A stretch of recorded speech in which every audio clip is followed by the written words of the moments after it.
panelists to the dais. And then I request my colleague Jasmine to introduce them on the line. First, let me invite Dr. Nivedita Haran, who is ILDC advisor as well as former Kerala government, to come here to see the chairing session. Nivedita, ma'am, please. Then let me invite Mr. Dangayat, who is also ILDC advisor and the person who led this event to be organized at Ahmedabad. I also invite three of our participants who came all around the world and going to share their experience. Dr. Pasan Dolma from Cyprus, Nepal. Dr. Teresa Oma Elu from Plenary, Uganda. And Elvina Hector. Last but not the least, I invite my friend and who has been the inspiration of ILDC also and planned conference event, Dr. Klaus Eringer, he also contributed. And let me also take the privilege at the last to invite Sri Vivek Bharadwaj, Secretary, Minister of Panchayat Raj. So MOPR has been one of the key government partner and also sponsor of the event. Thank you so much for coming. Can I request Justin to kindly introduce the panelists?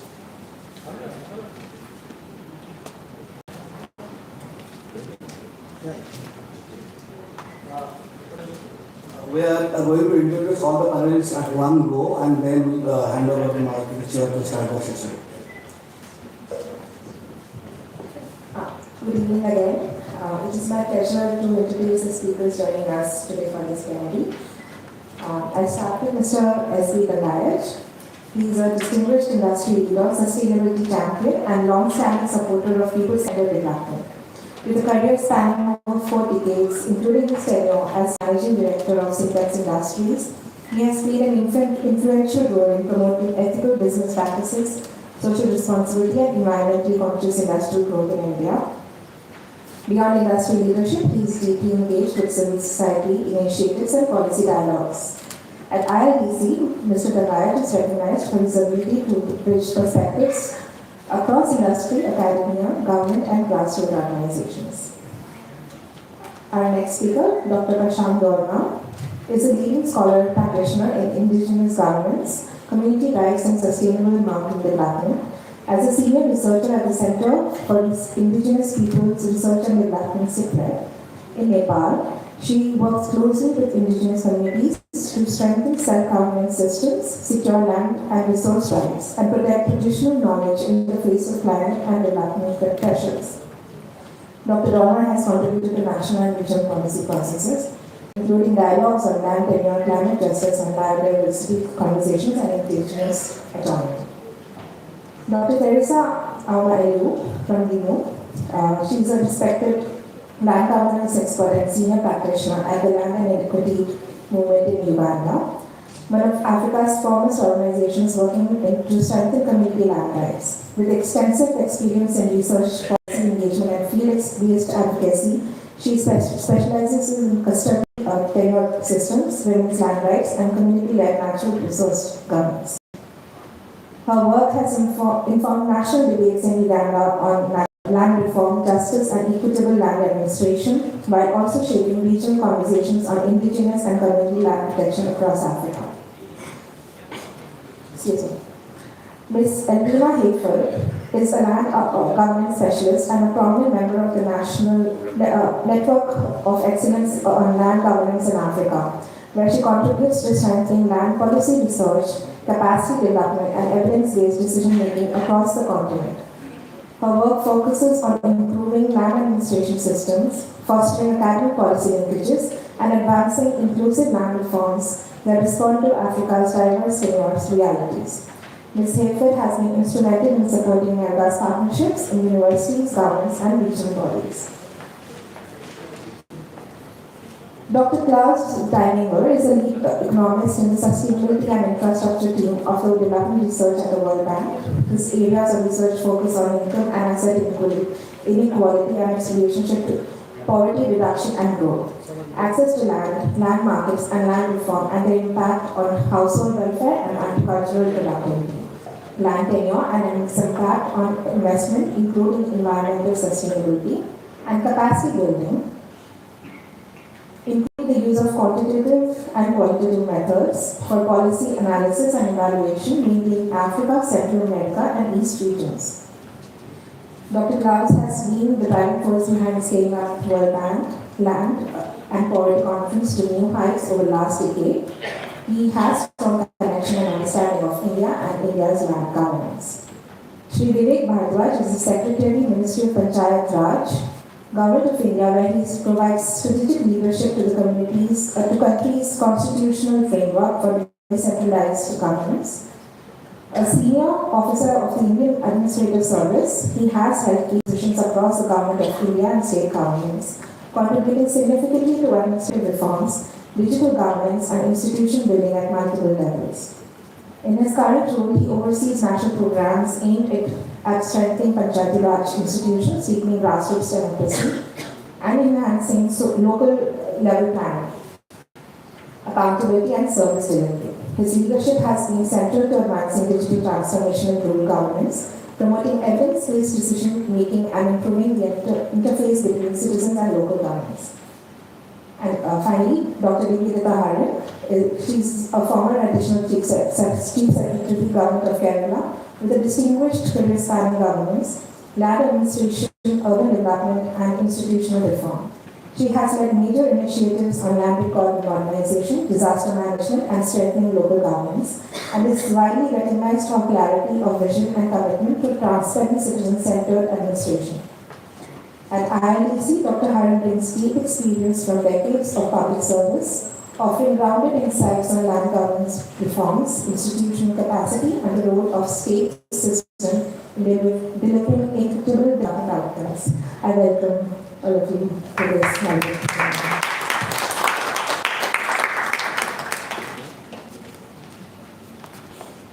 Thank you, Jasmine. Before we start the proceedings, to chair, we will share a small video of the proceedings of ILDC, which brings together the 3 days events.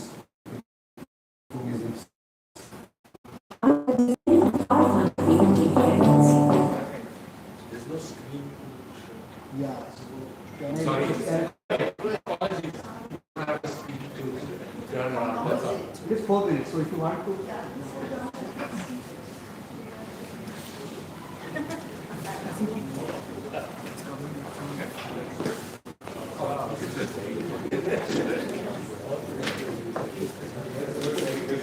That's the real reason. So he still cycles to back. He still cycling.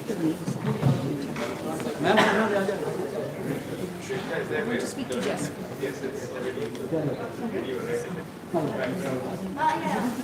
Give me a minute, I have to do 2 more. That is, I need this. In this order. light for them. Light. You know what I mean? Yeah. The background one.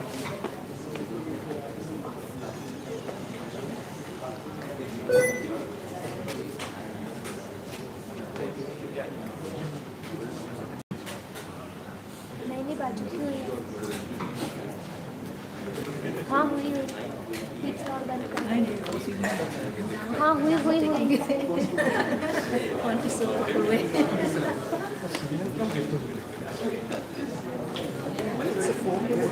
Yeah, sure, she can enjoy. Know what happened during ILDC 2000.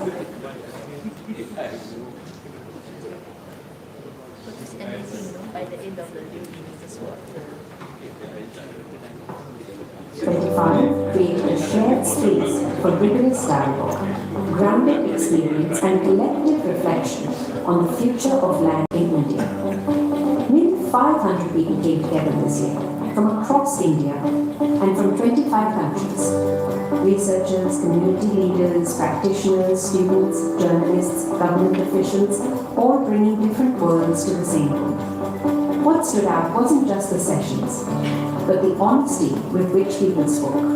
Stories of land, identity, justice, memory, loss, and hope. Conversations where knowledge and experience met as equals. I think our land disputes are never only about acres and boundaries, they belonging. Every parcel of land carries so many identity. We heard about communities defending their forests and commons, about youth reimagining how technology can support justice, about women transforming governments when they hold rights, about planners, administrators, and researchers learning to think together. So here at the ILDC conference, we had a session, we hosted another session, that is a network of excellence on environment in Africa, but it was more where it was a session where we shared more of our work in South Africa as well as in other South Africa. In this session, it was not just about Delta, but it was also a session where we collaborated with other partners from Uganda, the Netherlands, Nepal, and India.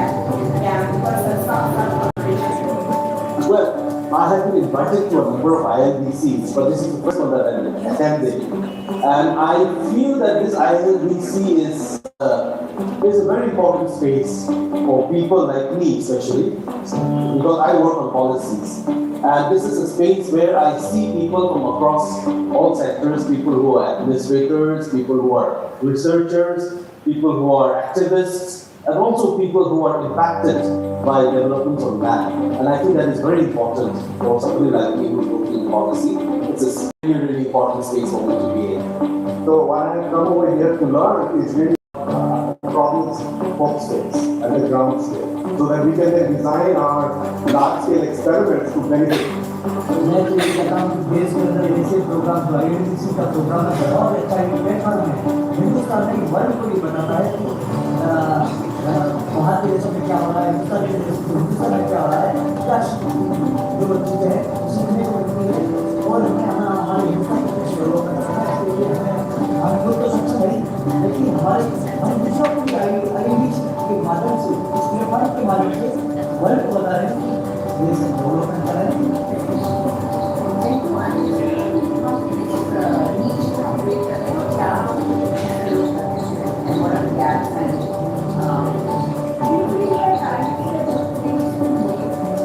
At ILDC, land was not just an issue. It was the thread connecting food, climate, energy, urban change, and people's everyday lives. It reminded us that land governance isn't technical work, it's human work. As ILDC 2025 comes to a close, we take back more than insights. We take back connections, commitments, questions, and the courage to reimagine the systems we work in. Thank you for being part of this journey, and for reminding us that the future of land is a future we build together. It's been a great session. So much. We realized Bharat जैसे भिन्न भिन्न प्रदेश ऐसे भिन्न भिन्न काम है इसी तरह संविधान में भिन्न भिन्न प्रदेश और भिन्न भिन्न काम main is a problem of who is owning the policy land. So this is what it is.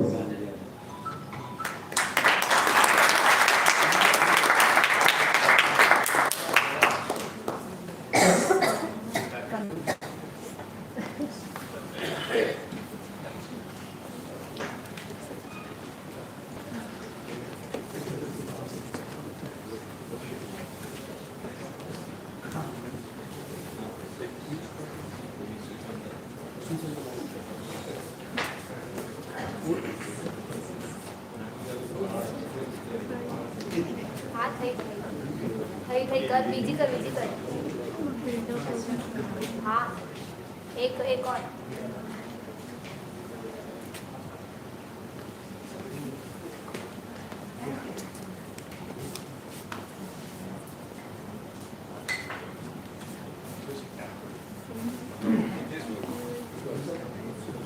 Thank you. That was a nice, short, brief vision of what's happened over the last 3 years, 3 days.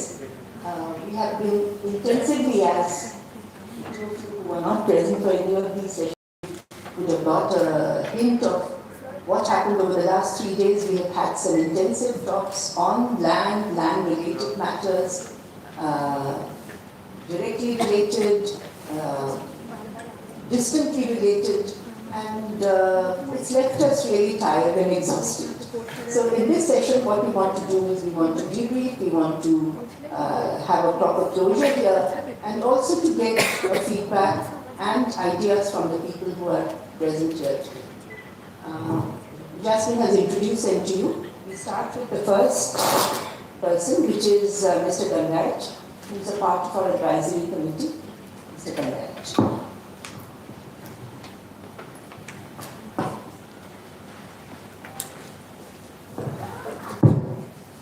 Dignitaries and friends, over the past 3 days, ILDC 2025 has become a living, breathing space of dialogue, disagreement, learning and imagination.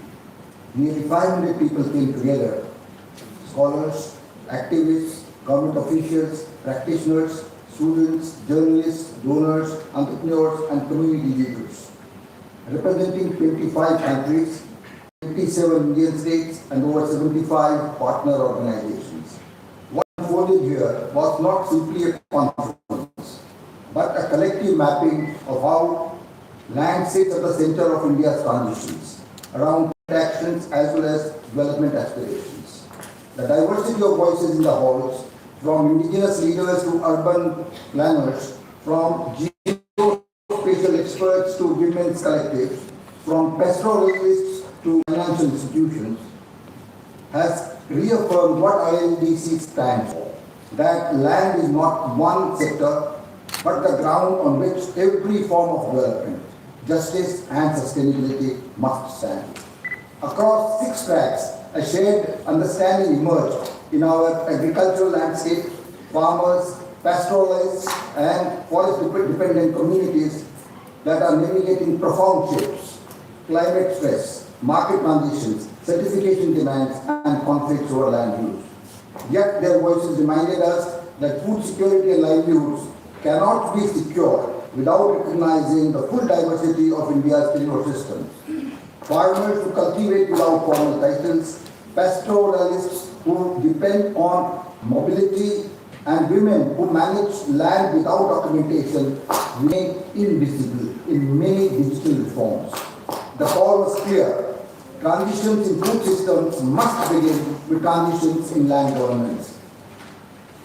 Recognizing multiple tenures, strengthening local markets and investing in agroecology and collective models that protect livelihoods. Across our commons and forested landscapes, the conversations return again and again to community stewardship, whether in water systems, grazing lands or forests. People emphasized that community-led governance is more durable, more equitable and more ecologically grounded than externally designed conservation systems. From pastoralists losing mobility routes to forest communities whose rights remain unrecognized, the message was unmistakable. Conservation cannot override rights. Instead, it must anchor itself in them. Strengthening Gram Sabhas, federations and community institutions, especially women-led spaces, is essential for the future of India's commons.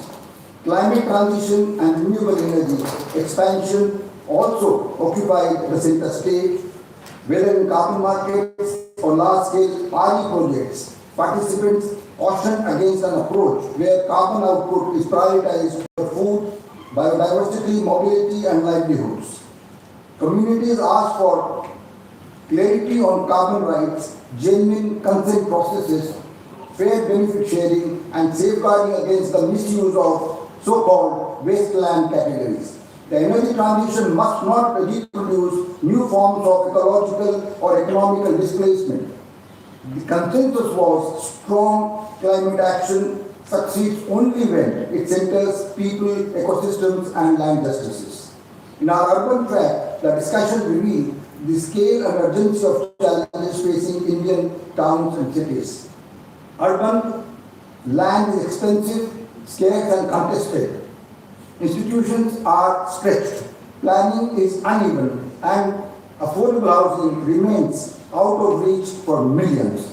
Participants called for a shift from extraction-driven urbanization to inclusive urban planning, where redevelopment infrastructure, housing and real estate development recognize both property rights and community rights. The future of Indian cities depends on transparency, inclusion, and the strengthening of urban institutions and systems, and just not on physical redevelopment. Digital transformation emerged as both an opportunity and a caution. While geospatial intelligence automation and digitized land records can strengthen land governance, speakers repeatedly emphasize that technology cannot replace community and validation of local knowledge. Current data sets capture only a fraction of India's tenure diversity. Without land literacy, training, data justice, and decentralized access, digitization risks deepening existing exclusions. The way forward lies in interoperable, open, and inclusive systems that recognize customary, informal, and collective rights and build digital capacity at every level. Finally, the discussions on land governance and institutional capacity reminded us that reforms cannot be piecemeal. Real transformation requires stronger institutions, harmonized laws, long-term training ecosystems, continuous land literacy, and community-led monitoring. Whether on habitat rights under the FRA, customary systems in the Northeast, or access to justice for marginalized communities, the message was clear. Rights on paper must be supported by institutions in practice. Governance is not just technical work, it is political, administrative, cultural, and relational. Across all tracks, a shared conclusion emerged. Land transitions require social transitions. They require institutions that listen, policies that evolve, technologies that are inclusive, and communities that lead. ILDC has always been a partner-led platform, and this year, again, reaffirmed the power of collective thinking. Every session, every conversation, every disagreement was an invitation to rethink and rebuild India's land systems with humility, imagination, and courage. As we close ILDC 2025, we carry forward a simple but powerful message that land governance is not the work of any one ministry, discipline, or sector. It is a shared responsibility of communities, scholars, administrators, activists, technologists, and practitioners. The path ahead is challenging, but it is also full of possibilities. And if these 3 days have shown us anything, it is that when diverse voices come together around a shared purpose, the future becomes negotiable. Thank you for being part of ILDC 2025. The conversations do not end here. They continue through the partnerships, collaborations, and commitments that each one of you take back. This platform will always remain open for dialogue, for innovation, and for collective action. We look forward to working this journey with you together. Thank you very much. Thank you. Thank you, Mr. Kangaraj. I now invite Dr. Bashang Dolma to share her thoughts.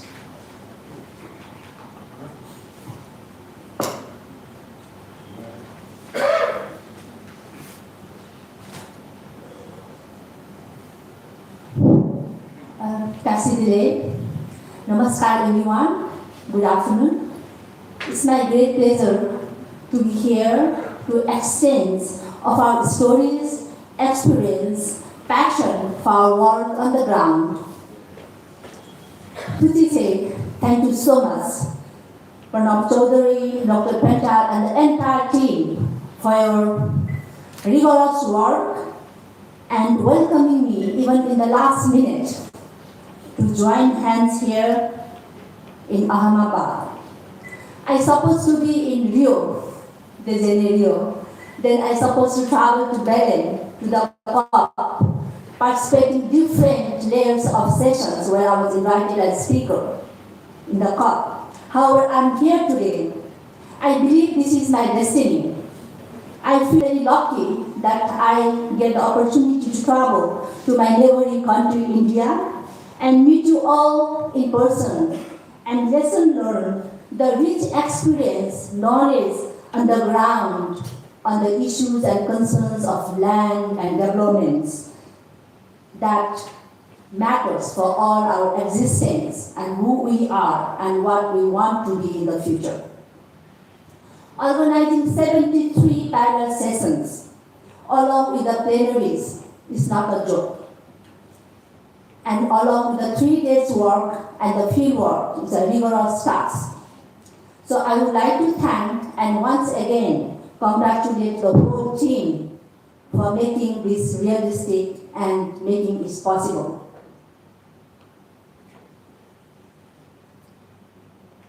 This morning, in the past 2 days, I was really passionately listening, sharing, presenting the stories from my own homeland and also listening to the stories across the country in India and also beyond the boundaries.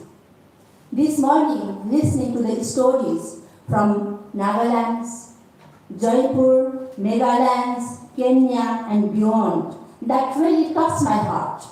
And that connected my own stories, experiences, and reflect back my home, where I have been passionate in the past 2 decades, working on the ground, bringing our young generation and connect our roots, rather just disappear in the discourse of theories and trying to travel from the village to the city and city to the abroad and never come back.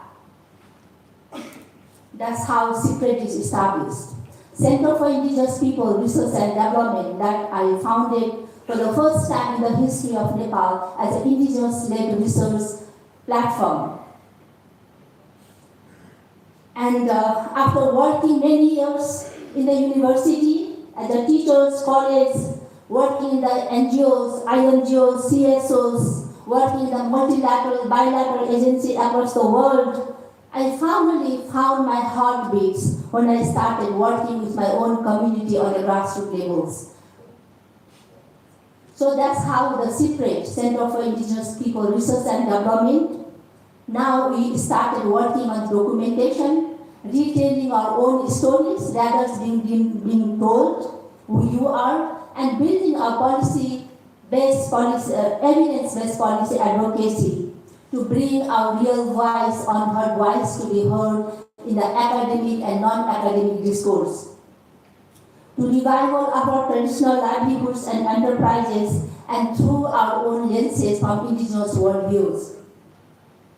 In the past, there has been few achievements that I also shared in my presentation earlier, especially with the legal recognition of our customary institution. Many people in the past, when I'm working in the different food states, how indigenous knowledge contribute for climate action? How customary governance is connecting with our livelihoods? Multiple layers, like spider webs. Each standard matters to see the holistic picture of the spider web. Similarly, if you really want to see a holistic picture of our community, everything matters. Our ritual, our festival, our language, even a small bit of stories that you hear before you sleep. So in the journey of almost 15 years working with CIPRED, we already move ahead with the legal recognition of customary institution, Sagya Act, Balmansa Act, Burger Act, and most recently we also able to revive and recognize Jawar Menjan Act 2025. This is possible because we hands collaborating with the different stakeholders and especially with our local government. Another milestone I would like to share is indigenous-led research and education. I was the first indigenous persons in the Kathmandu University who pursued a master's in climate change education interfacing indigenous knowledge system. When I started my PhD, my proposal was not accepted because for the academic discourse, indigenous doesn't matter. Almost 1 year of postponed. Finally, I was able to do it. And that understanding, gap of understanding we had in the university, I do not want to pinpoint anyone, but that was the system that we had. And that's how we were brought up in the Western modern education, that always the westernized science is always prioritized. And in the history of in the journey of almost 15 years, last 3 years back, we were able to have master's program because I also teach in the university. I continue teaching since I finished my master's. We were able to establish master's program, indigenous study in Plenary University 3 years back, and from next year we are moving ahead 2 years master's on indigenous study program. Because why? Because we really want to have our fresh graduated students to continue and build up the passion, who we are and why our root connection is matters. And the third one is indigenous food and economy. I have been hearing many sessions here in the past 3 days. Why indigenous traditional livelihoods? Why our seeds? Why organic food? No, there are a lot of discourse. And this is one of my passion also, because without food, without healthy diet, who you are is a big questionable. And I feel very proud to say today that along with the study on indigenous food economy, one of the courses I introduced in Plenary University, that the students not just want to mingle with the theories, but going to the roots, learning from your parents and elders. And that is what needed for our healthy society. And myself, I started my own family farm 5 years ago, and now on my table, 80% of the food I eat on my table comes from my own farm. And I encourage and pass this message among my colleagues and also among my students. What you eat matters. It doesn't matter what you wear. But when you go inside, something inside your tummy, that matters. And now I finally would like to interconnect that the world is, watching us. The world is wishing to get knowledge and experiences from us. That's why we need to prepare ourselves. We need to build our confidence. We need to build our trust. We need to be courageous to stand up why our local values practices should be out of the discourse on the climate and biodiversity, sustainable developments, lands, ecosystem, whatever we discuss that matters to us. I just would like to give you 3 short examples. In the past, since 2009, I have been following UNFCCC, United Nations Framework Convention on Climate Change. I have been speaking all the time why indigenous knowledge matters, along with many indigenous people around the world.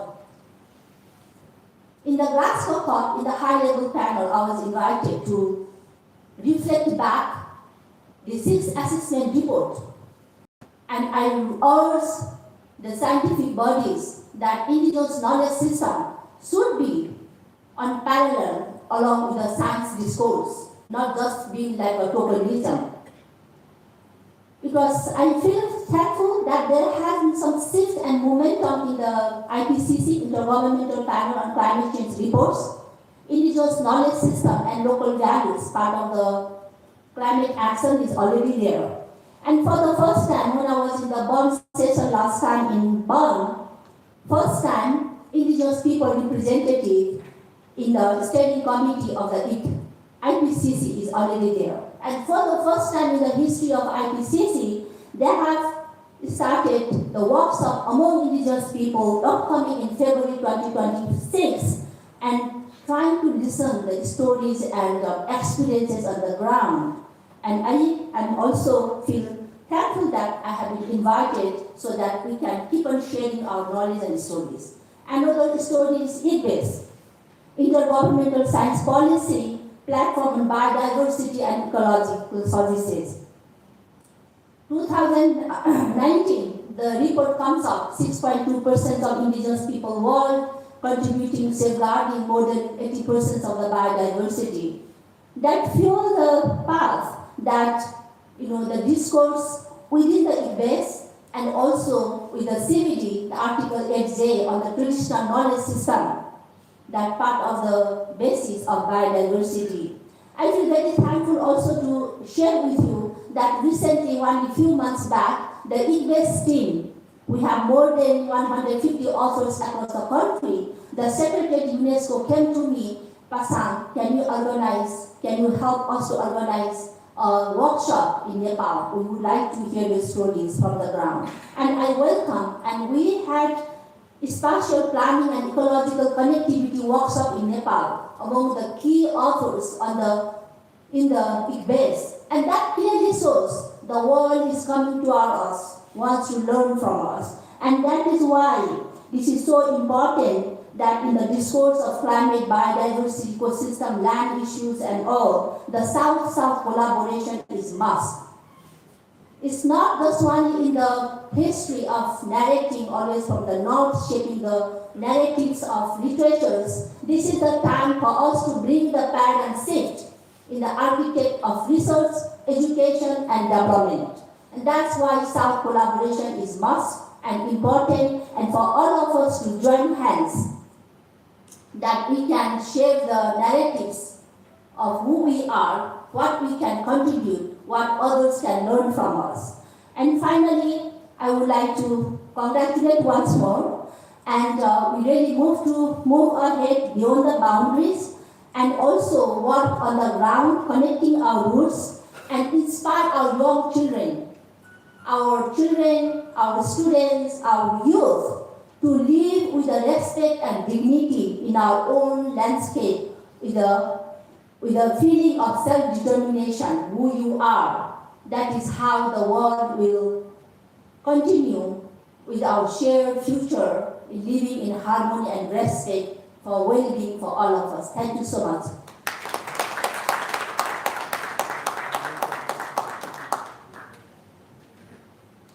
Thank you, Dr. Asham. I now invite Dr. Teresa to share her thoughts.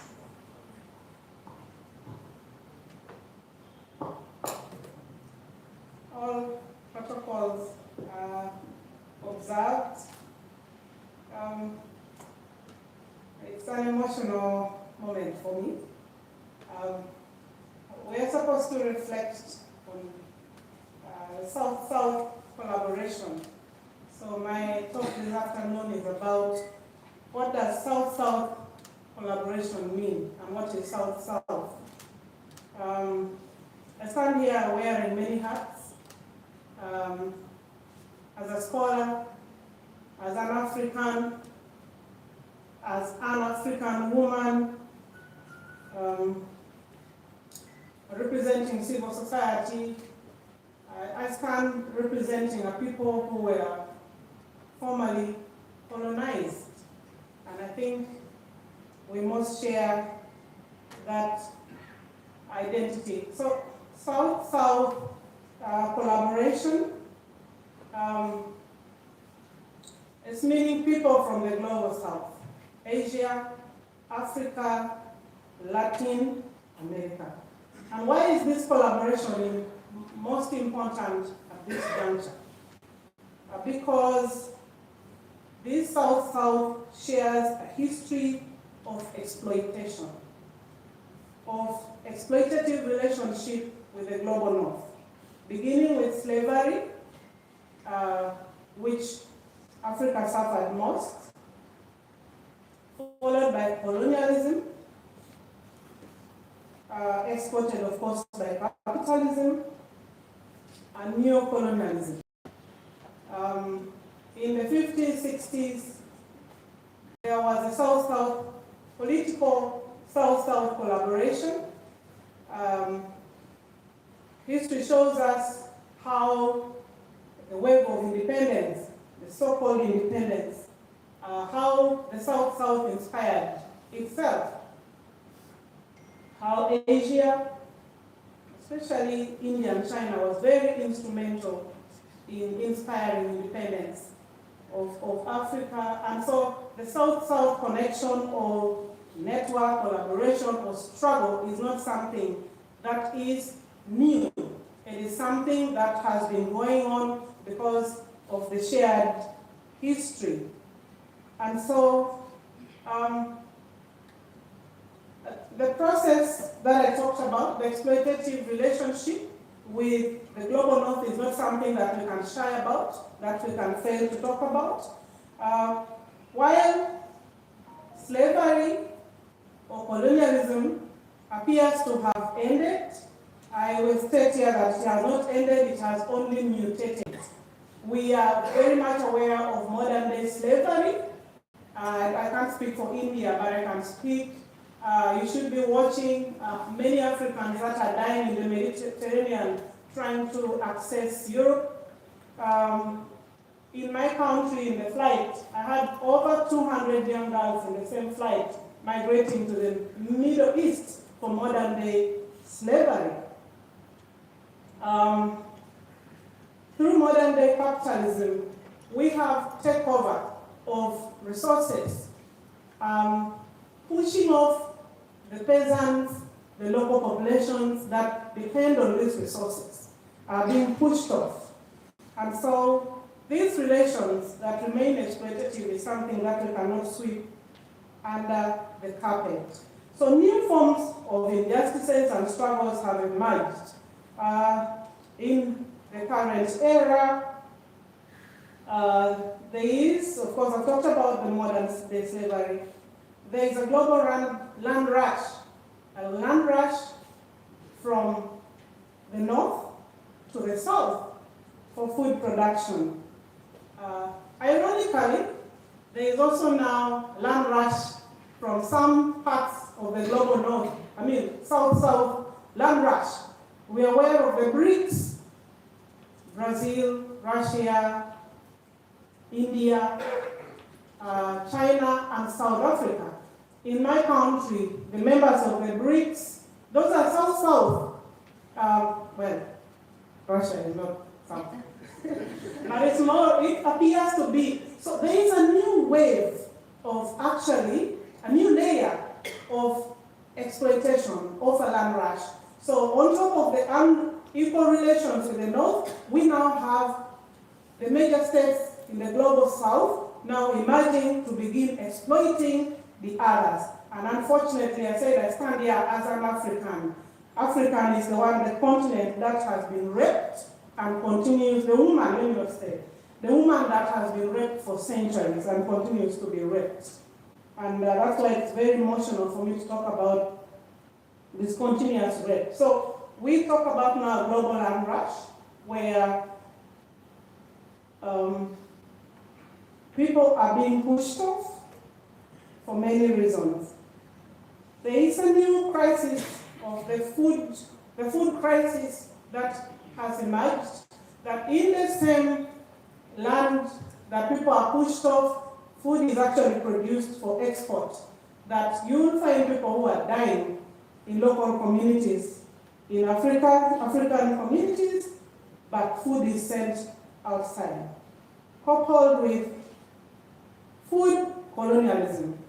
And food colonialism is the wave of seed control, where peasants that should have control over their seed, over their food system, have to depend on seed companies. And then, of course, now unfair market relations, the climate crisis. I could go on and on. And so these shared histories, this shared crisis that the Global South faces has actually shaped a lot of struggles. And these struggles are taking shape in different ways. As a scholar, we always say that we look at the world from the vantage point of Africa. When I look at the world, I have to look at it as an African. What if I stand from the vantage point of Africa? How should I see the world? And so within Africa, networks, social movements, within basically the Global South, there's critical scholarship and knowledge production. An example is just what she has just talked about, that we have to take responsibility for knowledge production. What knowledge do we feed on? And what do we tell? Who writes our stories? Social movements have risen up, more prominent in Latin America, in Asia, and I read somewhere where scholars were saying there are no social movements in Africa. And I wrote a whole thesis to dispute that, because they don't have to be formal. Before colonialism, before all these systems, how did Africa organize itself? There were clans, there were norms, there were rules of how society organized itself. And my argument is that these are the social forces that can actually counter exploitative processes, question development paradigms that do not work in their favor. We have NGOs and think tanks, customary forces, and basically processes that are supporting the development, thinking from below. So, as I come to the end, relating it specifically to land, and I am not speaking about all the other questions. Globally, the global development paradigm has pushed the world towards commodification of land becoming a commodity in the market. What does that mean to those who actually depend and live on the land? What does land becoming a commodity mean? Through the work that I do, it means the transition of land from the poor to the rich. It means displacement. In my country and where I have studied well is that people sell land, someone can sell land to buy food because of poverty. Is that someone will sell land because of all the privatization of the education sector, medical services. People are into distress sales, into self-deprivation. You want to send your child to school, you can't afford. The land can no longer produce the food that you can sell. University education is very expensive. People will have to self-deprive themselves. And that is the process of transfer of land that I'm talking about from the poor to the rich, because the poor can't afford privatized services. The only asset they have is land. And who buys? People like me. And so they are, because of land becoming a commodity, every other form of nature has been commodified. And people have been speaking about all of these things during the rest of the conference. So, through land commodification or marketization or creation of land markets throughout many parts of the global south, not all the forms of land market actually speak to the rules and norms. And we're not talking about knowledge systems. The community that I did my study in, they have a rule that land is not for sale. Land is not for sale because it's on land that they have their past, their present, and their future, and they are not willing to be dislocated.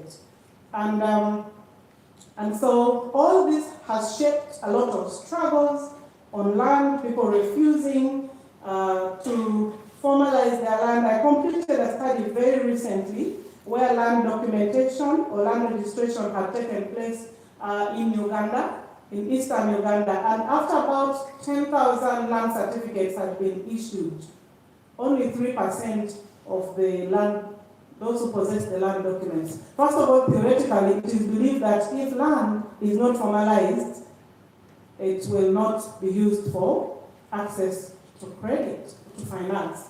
So in this context, land was documented. But people refused, 97% of people refused to use their land documents to access credit because they were arguing that what is the purpose of land documentation? Is it for tenure security or access to finance? And what is the meaning? These are farmers. If you take your land documents to the bank and you fail to pay, what happens? A new wave of land dispossession. And people fearing for being, again, self-dispossessed refuse to take their land documents. to financial institutions insisting on safeguards. And so these safeguards are rooted in the customary forms of land ownership, which actually are rooted in collective family clan relations. And any attempts to open up these processes or make land available to contribute to economic development would have to consider the local realities, the local knowledge, the local practices of these communities in terms of safeguards, ensuring that there are safeguards that do not reproduce relations of inequality. I would like to move a vote of thanks for the organizers of ILDC, and I pray that the platform will remain open because it is one of the avenues that can continue the conversation, that can keep open dialogues and processes that facilitates the South-South collaboration that we have been talking about. And so I pray that ILDC and so many other processes within Asia and other parts of the global South will open up and new ones will strengthen and more networks will be created. Thank you for listening to me.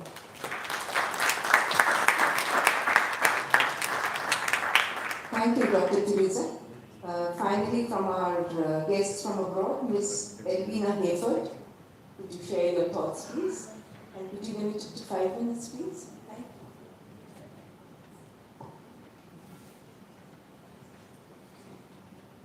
you. Good evening, namaste to everyone. So coming here, I'll keep my speech short. I'm coming here to India for the conference. Initially, I just came to share my experiences as a project manager, NAGA to be precise, to share my NAGA experiences, what we do in Africa, what we do in Southern Africa. But then, during my session, the theme was strengthening collaboration within the South-South.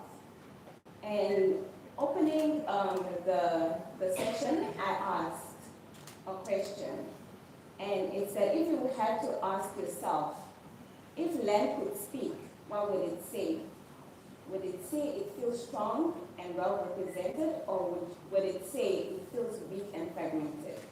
And most people in that session said it feels fragmented. So upon sharing what we do in Africa as NAGA and what we do in NAGA in Southern Africa to strengthen our South-South issues, we have more than 30 partner universities and institutions to overcome our land governance problems.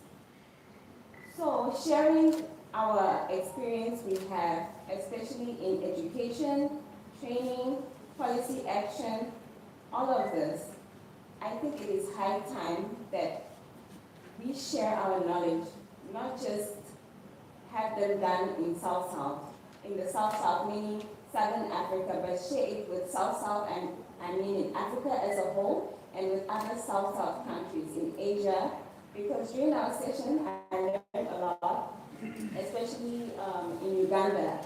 We have, as she mentioned before, selling land is an asset to their people, so not everyone is willing to go to the banks to have their land as collateral. And there are some policies in South-South that do this, and it works in our country, Namibia, but in Uganda, it doesn't work. So even when we share information, we have to make sure and understand that all these policies are not just about land, they are people-centered. So we have to look at people to see what works for them. And we did acknowledge that land is an asset to everyone. In every country, land is an asset. It might mean different things. In other countries, it might be agriculture. It means different things to different people. So with this said, I would like to say, I've acknowledged that in South-South, we all have a shared history. So moving forward, my biggest priority, I'm holding myself accountable, and I hope we all here hold ourselves accountable for what we do moving forward. Not just having discussions in this room, but also taking it home, implementing and bringing it to action. That we collaborate and we co-create solutions within the South-South through student and staff exchange programs within Africa and Asia, collaborative research projects, co-develop online tools and digital courses, have MOOCs, expand the knowledge amongst the South-South countries, and also communicate initiatives, including newsletters, policy briefs, and so on. So I'll say, let's build the future of land governance together as South-South instead of just countries within the South-South. Thank you.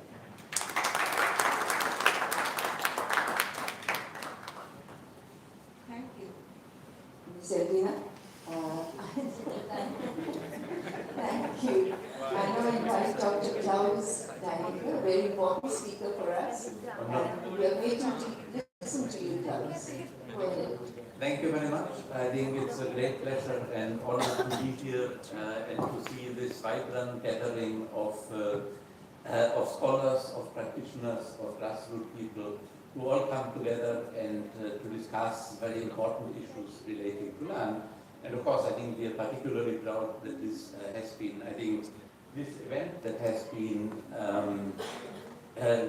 kind of inspired by or partly inspired by the World Bank Land Conference, is now about to overtake the World Bank Land Conference in terms of significance and in terms of the number of people that are attending here. So I think I'm very, very happy to see that.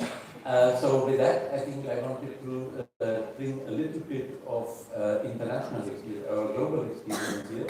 So I think the key issue is, as I said, benchmarking land institutions, whether we can actually see from the very rich experience that we have in India, how can we put that in the global context and what does it mean? So I want to say look a little bit on a conceptual basis, on the global evidence that we did from some benchmarking and what that means for India. I think I don't have to tell to any of the participants here that essentially land policies and land institutions have three main functions. The first one is to ensure that rights are enforceable and that information on them is easily accessed. And I think we have seen many examples from the presentations here where rights cannot be enforced, where the governments just give paper certificates that are not worth anything, that cannot be enforced in the court, that if certificates are given, they're only in the name of men, not in the name of women. Women are not empowered. So I think a lot of potential for empowering people, for allowing them to start businesses, for reducing wasteful spending that they spend in terms of fighting with each other about land is lost because government cannot effectively secure the rights. And of course it's very important that this doesn't only apply to individual rights, but that also applies to group rights. And group rights are often much more effective ways to maintain secure tenure and also secure stewardship of valuable biological resources, which I think a lot of studies all over the globe show. The second part is to enhance, to actually allow transfers and allow structural transformation by impersonal transactions that are conditional, and of course that fosters, as we have seen in many countries, structural transformation by allowing people to interact with strangers, for people to actually take up non-agricultural employment, to create conditional rights such as mortgages, and also I think it's very important to provide price signals that signal the relative scarcity of land, and also I think the risks, and especially we have been talking a lot about environmental risks during this conference, the environmental risks that are often not priced into land values, and that should be reflected into land values, and often the reason, as we have discussed in the conference, is that people don't have the information, but government could actually make the information available through hydrological studies and through other things that are linked to the land records. And that, of course, is where interoperability of records is very important. And then third element is to provide the basis for public land management infrastructure investment, and I think very importantly, land value capture, because in the end what we see is that in many countries and in many places the benefits of public investment go to individuals rather than coming back to the public in terms of taxes and in terms of revenue that can be used by local communities, by panchayats to actually provide better services to the landholders. And then of course you see that big discrepancy that you have to provide the services privately, which is much more expensive and much less effective. So I think that is where planning and effective decentralization, also through collection of land and revenue, and in many cases you could finance infrastructure if you had effective land value capture instruments in place, but instead this goes to the landholders or speculators who are buying up the land or grabbing the land very close to infrastructure developments because they have private knowledge. And that, of course, is not what we want to see. So I think land management is also very important. And of course, as I have already mentioned, many of these things are politically quite sensitive. One thing that we have also been discussing through this conference is that digitization can really improve the ease and the nature of service delivery. And I think that is something we have been talking a lot about South-South. I think that the South really has a big advantage because, and I think India shows that very well, that in terms of digitization, what took hundreds of years in developed countries can be done in years in developing countries if the policy framework is appropriate. But what we find in many cases is that the advantages that could be taken, or the possibilities that people could take advantage of, are not being used because the policy framework is not right, because policies are still in place. And I think India is a prime example for that was developed in colonial days or during the 1960s or 70s when nobody knew about the opportunities for digitization that can be opened there. And I think there are three particular aspects of digitization that are important. The first one is connectivity, because you can actually, as government, communicate to land right holders directly. And of course, landholders can communicate with themselves, so that makes it much easier to implement complex rights, to also, I think, get the consent of co-owners, if there is any transaction. What we have seen is, second is the interoperability, because you can not only make it easier for citizens to comply, but you can also share data within government, between different government departments, which makes them much more powerful and much more useful for decision making, and also that, of course, increases the quality of the records. And the third one is to provide spatial data, integrated spatial data, and with remote sensing, where again I think you can then enforce land use regulations that have not been enforceable in the past, and you can be much more effective in terms of policy. So in order to, of course, what that means is that you actually should try to measure some of the regulatory framework, because we want, especially as a World Bank, to give guidance to client countries in terms of how can they develop the regulatory framework to make use and take advantage of these opportunities. That's why we did a pilot. I think that we did a paper on this, which is here and which can be shared. But I think we developed three types of indicators. The first one relates to registry scope and trustworthiness. The second one to rights protection and low transaction cost. And the third one to land value capture and public land management. What we looked in the first one, and I won't read all of them for you, is that there is a digital registry with national scope rather than with partial scope. And I think what we saw a lot, I think Uganda is a particular example. I think you have customary rights cannot be registered. It's very difficult. You have different registries for different types of rights. All of these should be in one centralized registry, and this registry that should include community rights.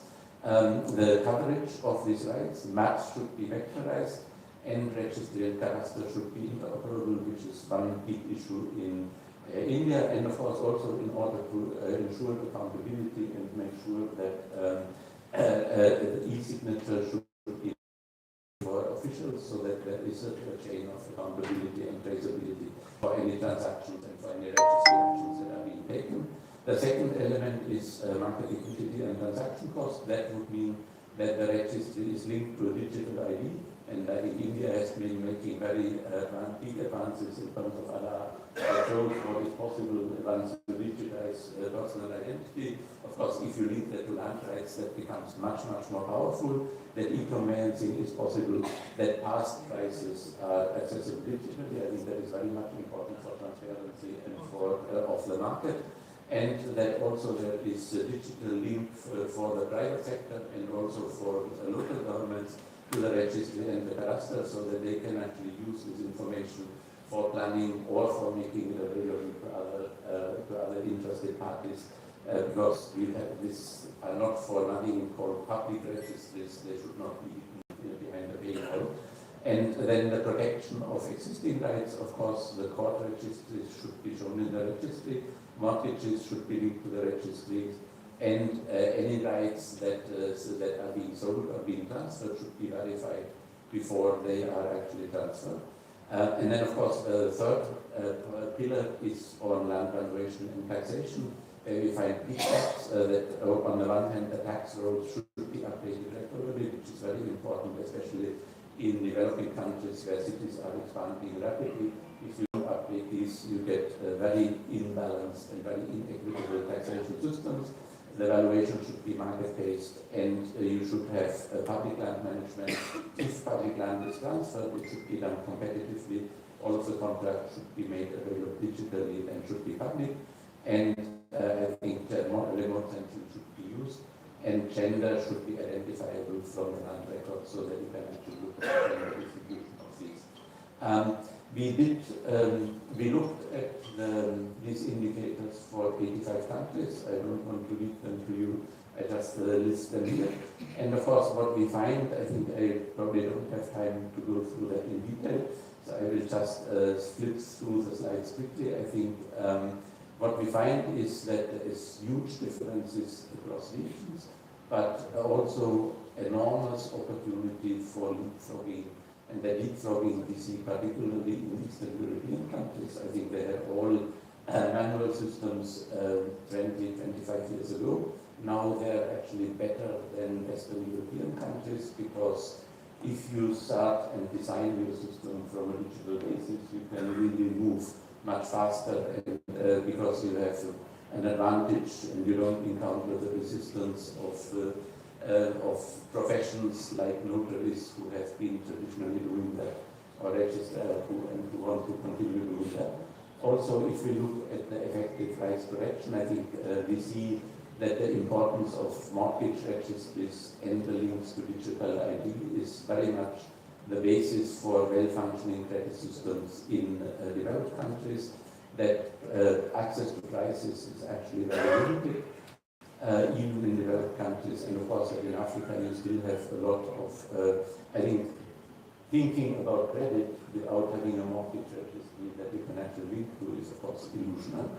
And in terms of taxation, I think just wanted to mention that a key reason why East Asia, and I think we have heard relatively little discussion of East Asia in this conference, has been able to develop infrastructure at such a rapid clip, is that they actually use land value capture much more than, for example, India, that they update taxation every year, that they base taxation on market value, and that the assessed values at which for property tax is made publicly available, which means that if you have to acquire land as a government, the valuation is not an issue because that is public.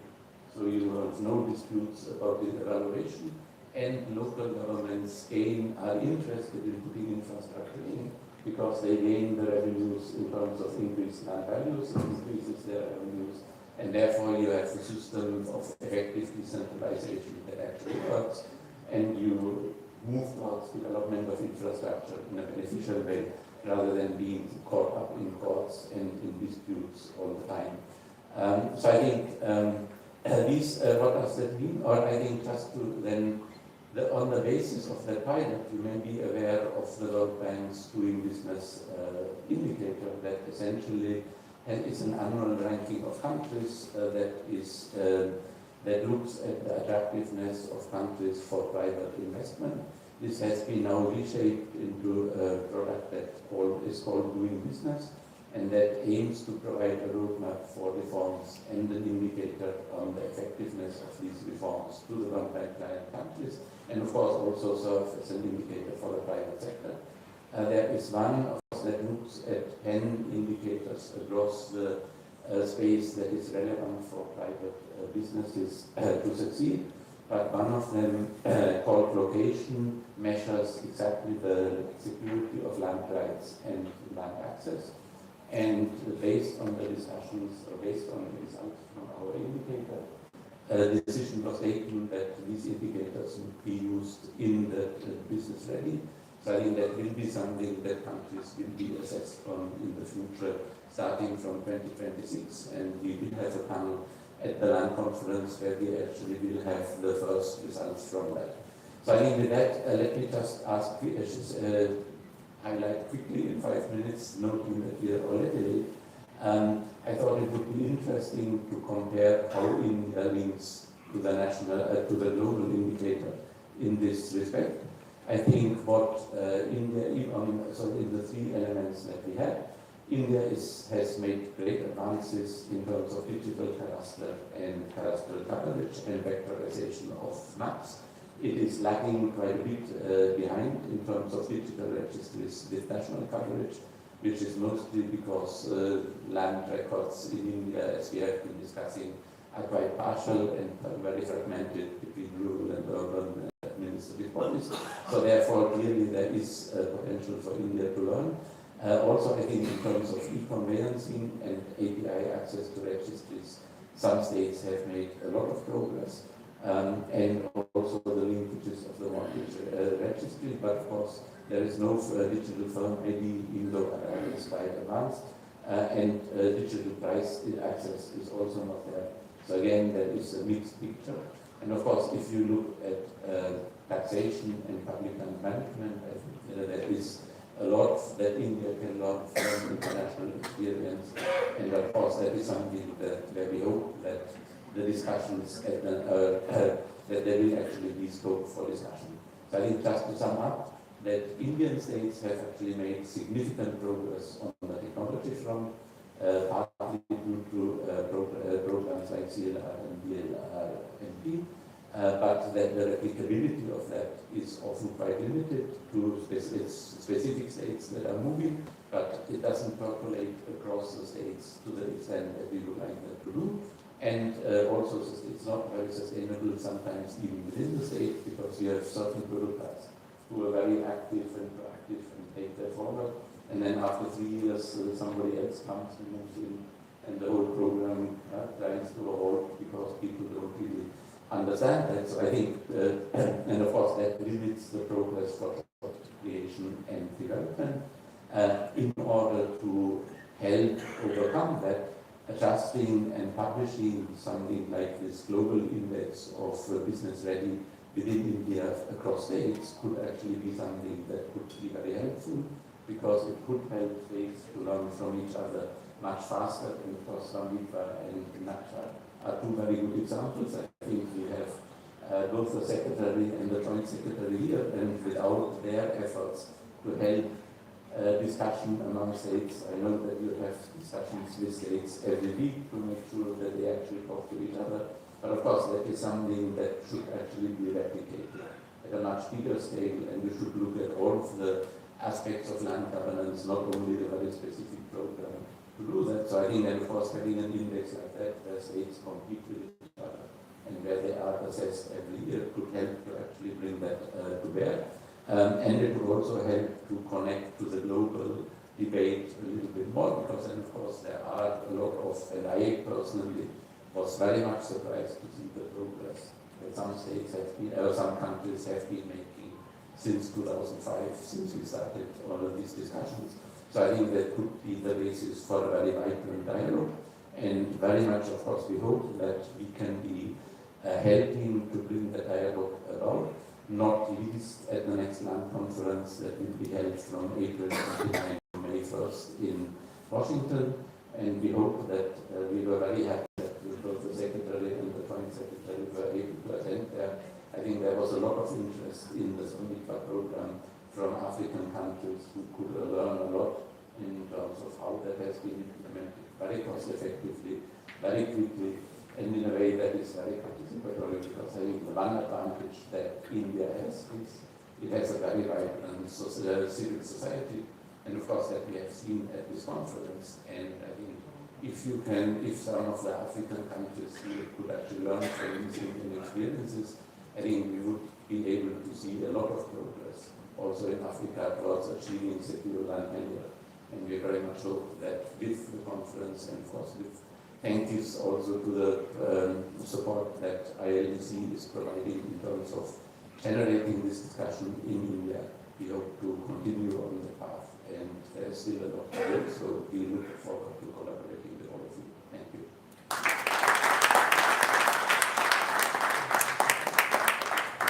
Thank you very much, Klaus. I now invite Shri Vivek Bharadwaj, who is the Secretary, Ministry of Panchayati Raj, Government of India, to deliver his keynote address.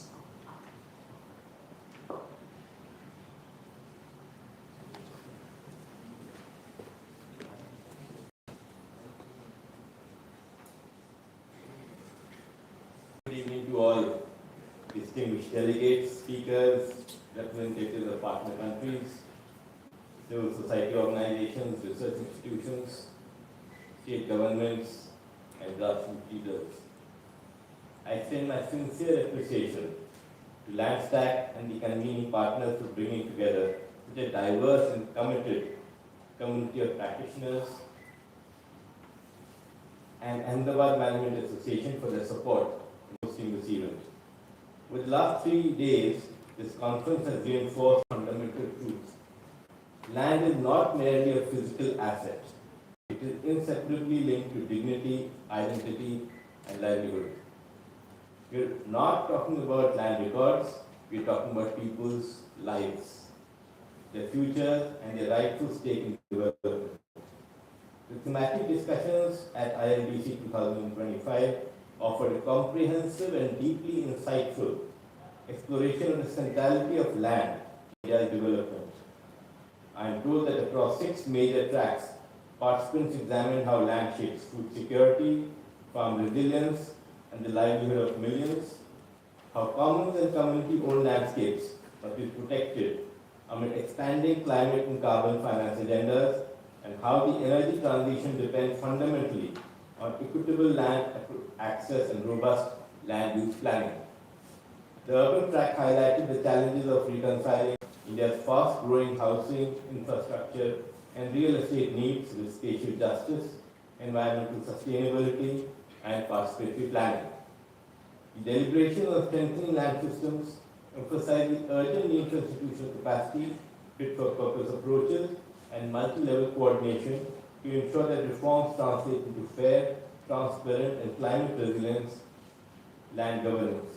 Taken together, these thematic exchanges not only enrich the conference, but also produce a forward-looking agenda for policy, practice, and collaborative action. A recurring theme has been the power of technology. There are times when I am asked, what does my department do?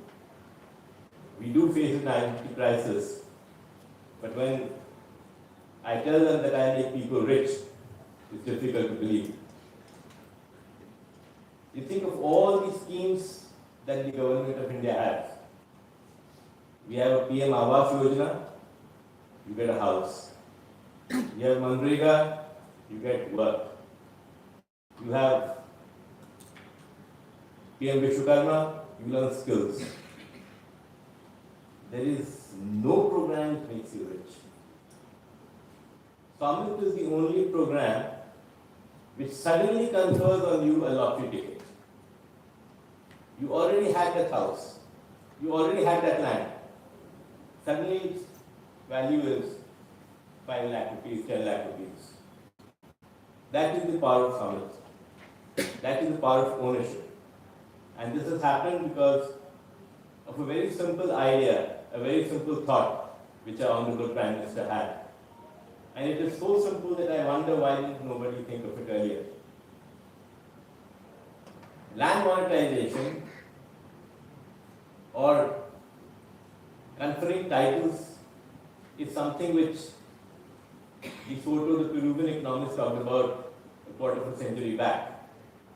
And he said in his book, The Mystery of Capital, that how is it that the developed countries, the capitalist countries, are able to drive their growth, their progress through accumulation of capital, whereas that doesn't happen in other countries. And you all know the answer was that most of the informal economy does not have title. So they don't have title to their land, to their shops, to their buildings, and therefore they are unable to access credit. Now, the question was asked whether these kind of initiatives are for providing ownership or for providing access. This was an African question, if I may say so. Well, the primary objective is, of course, to provide ownership which has been lacking for generations. But then, if it leads to monetization, if it leads to a better life, why should anybody have a problem? Let us talk about individual cases. Om Prakash Jat, a dairy farmer in Madhya Pradesh,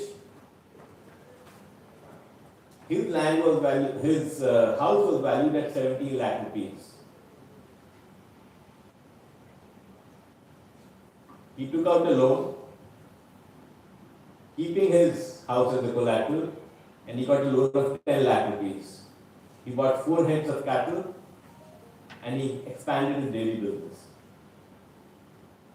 A lady called Sudha in Rajasthan, she was able to send her daughter to the UK for further education only because of what Samit enabled. There are multiple such examples. In Mizoram, a lady, again, notice that these are women who have become owners of houses. There are states which have explicitly decided that the man and the woman would both be co-owners. So in Mizoram, a woman was able to set up a small shop to sustain her livelihood only because of Samitva. There are multiple such examples. And we bring in the power of technology to land governance. Now, while having the knowledge that such a vast area, something like 2.78 villages lakh villages in India have been surveyed and property card distributed to about 2.5 crore families, there is still more to do. And we hope that within March, which is just a few months from now, we will wrap up this program. The entire country would be saturated with property cards. The monetization achieved till now is $1.1 trillion. That is the kind of potential that Samitva has created. I always say that we spent less than 500 crores on this program. But think of the spin-offs. The multipliers, they are humongous. In state after state, the program has done very well. I held a review today in Gujarat, and survey through the drones has been completed in 99% of habitations. 2/3 of all families have received a property card, and they expect to finish by February itself. In fact, this has had such interesting spin-offs. The entire drone industry actually took off in India because of the market that Samitva provided. And from there, it has gone places.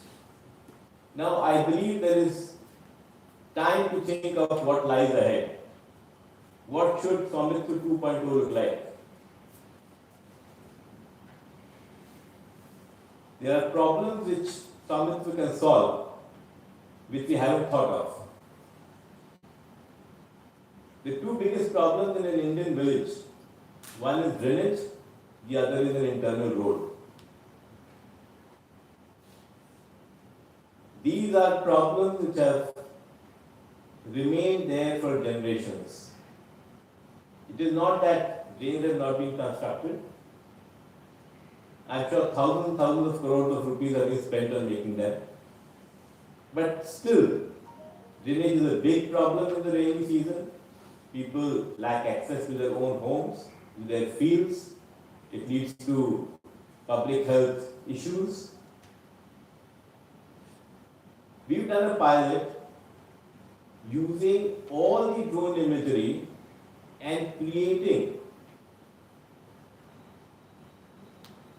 drainage networks sitting in office of about 10 villages in this country, Gram Panchayat.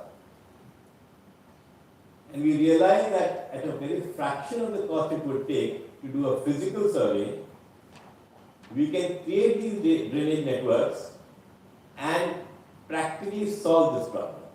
A problem which has hounded generations, which unfortunately has also not, been on the radar for many of us. The other is the road. There are dozens and dozens of villages where a fire brigade cannot reach, an ambulance cannot access. And in an emergency, this becomes a huge hazard. We, through Samitwa, have the image of all the inhabited areas of this country. We have the drone imagery of all the roads, the internal roads in a village. Can we not flag the width and whether it is actually possible for civic services to reach?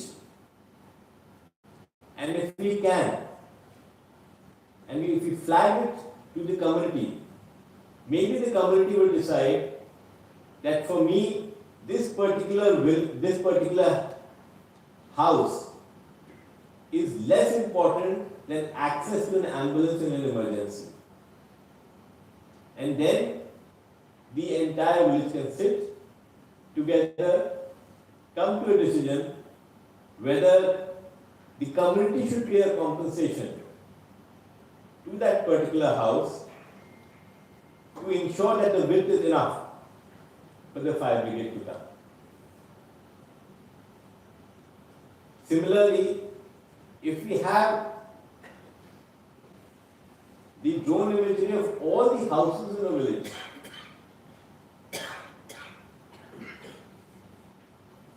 we have the imagery of the roof also.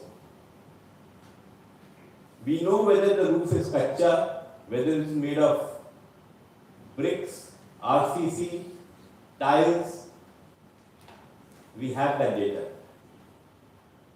We also know the area the roof occupies.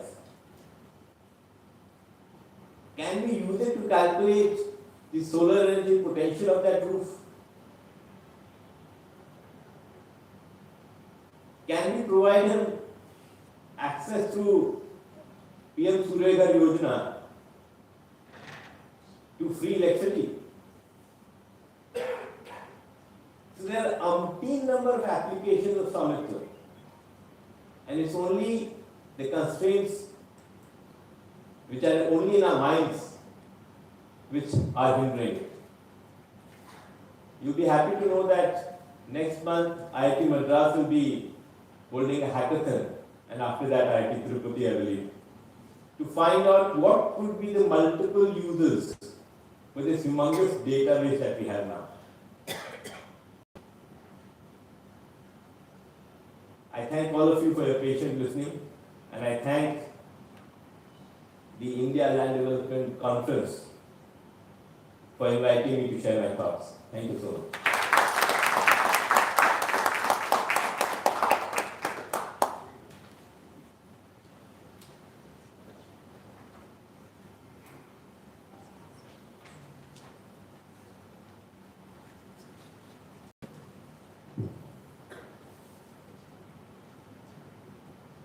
Friends,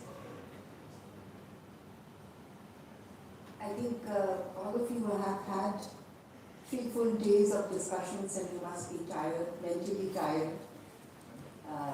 I will not keep you for long, but as part of my chair's remarks, I thought I'll share with you very briefly what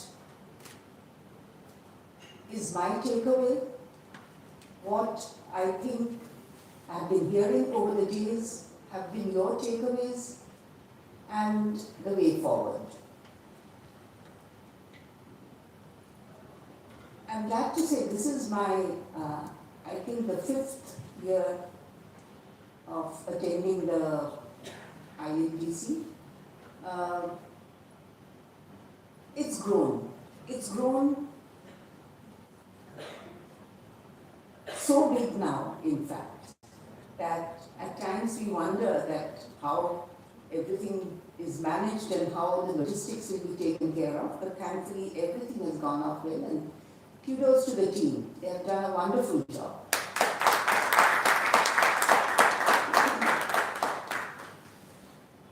This year especially we had sessions, and this is especially for Vivek and Klaus. We had sessions ranging from not just commons, commons and RE, affordable housing, of course digitization of land records. I was being asked that nobody's showing maps. I think we are all tired of maps now. We've seen so much maps over the last few years.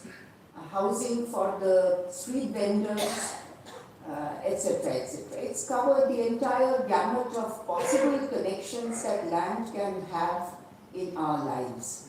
And as you know, and as has been mentioned by the previous speakers very cogently, land is not just something of economic value. Land for all of us, those sitting here, has a social importance and it has an emotional value.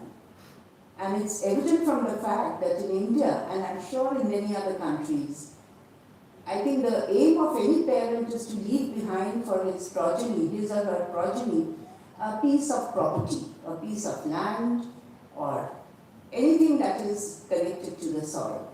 Therefore, that emotional value has also been discussed at length. I think for me the main takeaways from this year's ILDC, if I can very quickly enumerate in no order of importance, is that each session had a lot of discussions on some of these issues selectively, of course. You can't go into everything at the same time. I think we should not lose the value of these discussions that have taken place. And we should, from each session, or at least groups of sessions, cull out the important actionable points and record them. That's of course the first step. Second, once those are culled out, and to do the first, you would need the assistance and the contribution from all those who participated. It will be most welcome. Second, I think what we need to do is find out from those action points, what is the way forward now? Should it now be formed into a consultation paper, or a base paper, or a base policy paper to be shared, or a project proposal? I think that should be the second step, which is again very important. Or it could be maybe a letter to a district collector. I was sitting in a session where I found that something, if I think it comes to the district collector's notice, he or she would immediately have done it. But nobody has approached the DC. I think something of that nature needs to come out, because ILDC is not just a place where we come and lay down our problems and issues. We also try to find solutions, and that's why people like us and people like Vivek are attending. We can find solutions and see if we can make things better. After all, we all are intending to make a change. So that should be the second step. The third thing that we should then be able to do is, if necessary, if these are problems or issues or points which can be taken forward in the future, how is it that we can do that? Is there need to set up a small expert group or a sort of assign this work to some think tank? I think that should be the next step. The fourth idea that I have in mind is consequent to the discussions at this session, and I'm happy to note that the participation of the central government, ministries, and the state governments has been going up and up, and that's a very good sign. Whereas I had seen in my first year of participation, there was hardly anyone from the state, or if anyone, there was a section officer sitting there in the corner. Now we have the Secretary to Government of India attending our. That itself shows how things have moved forward. That shows how ILDC is taken note of. So therefore, we need to then also decide how to engage with the government. Government and the government agencies, whether it is NITI Aayog or the PSUs or any other government department or the states, we need to decide on that. We also need to talk about something which we saw in a big way being discussed, which is the relevance of rules and laws and rules, and how some laws have become so fossilized that even the enforcing agencies are not aware of them sometimes. I think there is need to demystify the laws. How it is to be done is for us to decide, but we need to make sure that if there is a law, that law needs to be enforced, implemented. Otherwise, the law doesn't need to be there. And I think the central government itself has done a lot of work in removing laws which are irrelevant. So therefore, if we have laws, they have to be implemented. And that is what needs to be done in the next stage. Apart from that, it also is important that some of the issues that were discussed at great length here obviously are very, very important. And I'll pick up the one which has been my passion, which is the protection of public lands, commons, and other public lands. I think the time has come when ILDC should consider taking up projects, simple projects, between one ILDC and the next, on some of these important issues that were focused upon at that ILDC. And if that can be done, ILDC does not have the wherewithal to do it, but obviously it will have to engage with a partner, whether it is Landstack or any other agency that can be decided. And I leave it to the advisory board of ILDC to consider that, whether there can be selected projects that can be taken up, that can become, let's say, a path-breaking project, which can then be presented at the next conference, and from which other states, other countries can perhaps learn. There could be lessons to be learned from implementation of such a project. I leave it to the others to give their comments on that. Finally, and on this point, I had mentioned it to Klaus, and I had also told him that World Bank should come forward and assist us in taking up a project of this nature. And I would suggest something connected to commons or public lands, inventorization of public lands in a selected district or a selected state would be an ideal one for that. Because as you know, as public lands are shrinking, other problems are arising, and we don't want that to happen. There is one more issue that is extremely important, which was discussed at length, but not enough, I thought, is the protection of our water bodies. A lot of issues are happening, especially in our urban centers. Vivek touched upon that. The urban floods that happen is because water bodies are not being protected, etc., etc. What can be done to ensure that we have an idea where these water bodies are? Because before you start protecting them, you should know where they are. We often do not even know where they are. And being partly from Chennai, I can tell you that 90% of the water bodies and tanks and ponds in the Chennai city are now filled up. And now when people complain to me that there is flooding, I tell them it's your fault. So I think at least now, even though 90% is gone, 10% may remain. Let's do something. That would be an important way forward. So as I said, I won't be long, but I think these are my main takeaways. A lot has been discussed. I request you all to send your comments, your ideas, share your ideas with us. And we definitely look through them and we would like to take them forward, especially in the light of what you heard from us and from me today. So all the best to all of you until next year. Thank you.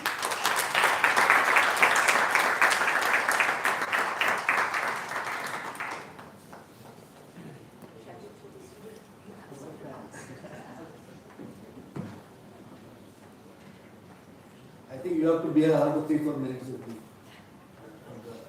Ceremonial vote of thanks.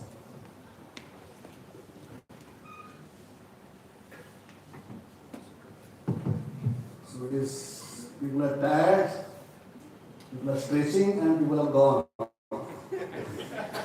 But the last thing is that whoever there will have an ILDC photograph, so you will be visible in the next ILDC. So you have something to celebrate.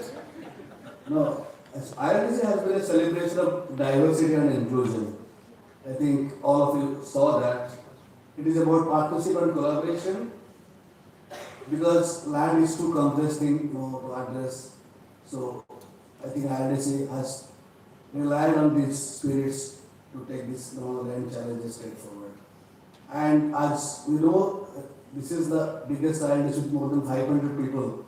And they are not just coming from here and there, 25 states and around 25 plus countries. So thank you very much all the participants. I have now new enemies for ILDC and ILDC is because of you. So from Nepal, I think the land ministry people are here. So Nepal land ministry is there. So they are not here formally, but they were allowed to come and join here. So I must thank Nepal land ministry to be here to represent it. Similarly, people from many parts of Africa, many parts of Nepal civil society. So thank you very much to be here, and thank you, Professor Klaus. Finally, you made it. So I have been inviting him for the last 8 years to come because I was so inspired because of land conference. So finally, Klaus made it. Thank you, Klaus. And ILDC is also because of partners. I think it is the only conference which is led by partners, designed by partners, and celebrated by the partners. So thanks 75 partners who really made this ILDC possible. For the first time in the history of ILDC, we have some sponsors finally. So and thanks Ganesh Housing, thanks GMDC, and then thanks Surftech for joining us in sponsoring. And for the first time in the history also, ILDC not only has many government partners, but one government partner who stood out to support us. Thank you, Minister Panchayat Raj, Secretary and Joint Secretary, for supporting us. Thank you very much. So ILDC has many core partners who have been the core driver of this journey. So you can see in this partnership logos. So they have been there to take it for the last 10 years, supporting ILDC in cash, kind, and in terms of organizing it, intellectual support. So thank you very much. Our core partners, knowledge partners, and media partners, and also the local host, which is AMA, Gujarat University, and EDI. So thank you very much for that. ILDC started with inspiration from Dr. Huck, but some brilliant land advisors took it up, and all the land advisors. Can I just ask you to please stand up? The ILDC advisors who are there, so that we can give them a big hand, please.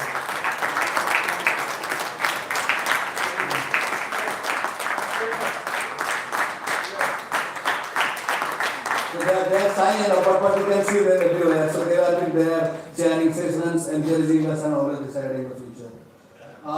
This time, ILDC has gone in this immensely from some volunteers. So a big hand to the volunteers and volunteers. Come here, please. all the volunteers, please come over here. Please make a line here. I think they are silently and very diligently working and they made our. And I will also invite the ILDC team, the Landsat team who are the last almost 6 months and last 2 months particularly, working very hard.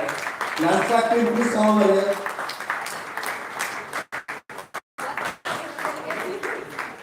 Please, all the volunteers and Landsat team, you deserve a big hand to big applause. I am not reading out anybody's name, but all of you made things possible. Thank you very much. Please come, all of you, please come.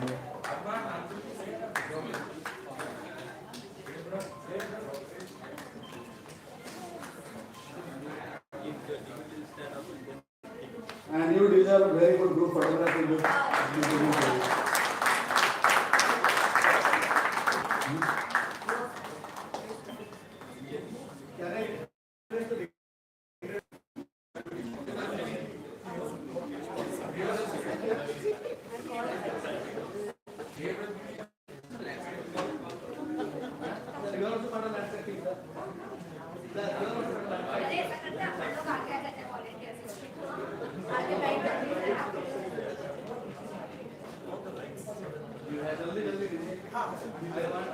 I have another small also invitation to ask. Someone who can come up. Yes.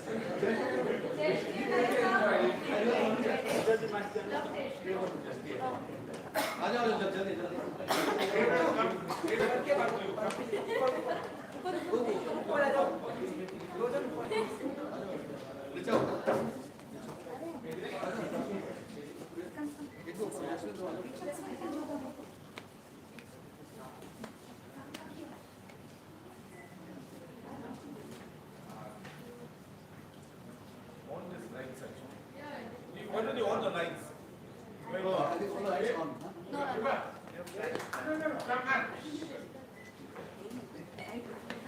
And now I can request all of you to come over, please.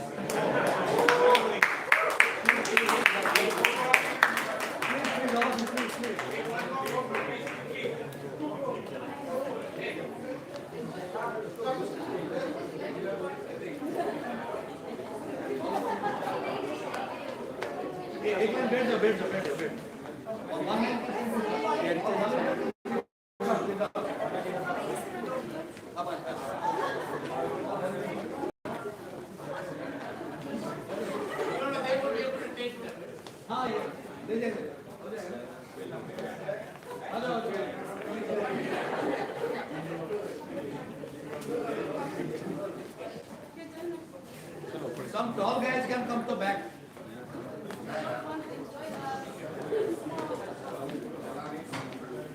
Thank you.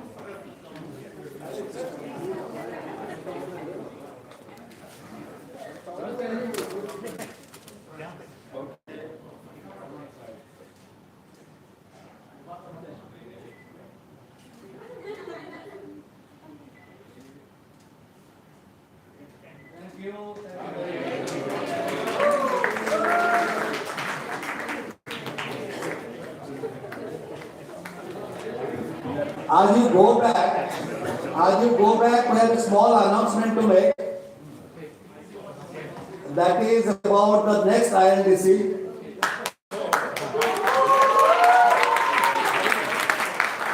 We look forward to meeting all of you in 10th ILDC, which is going to be a bigger ILDC and a celebration of 10 years. And we'll move east. Guess the city.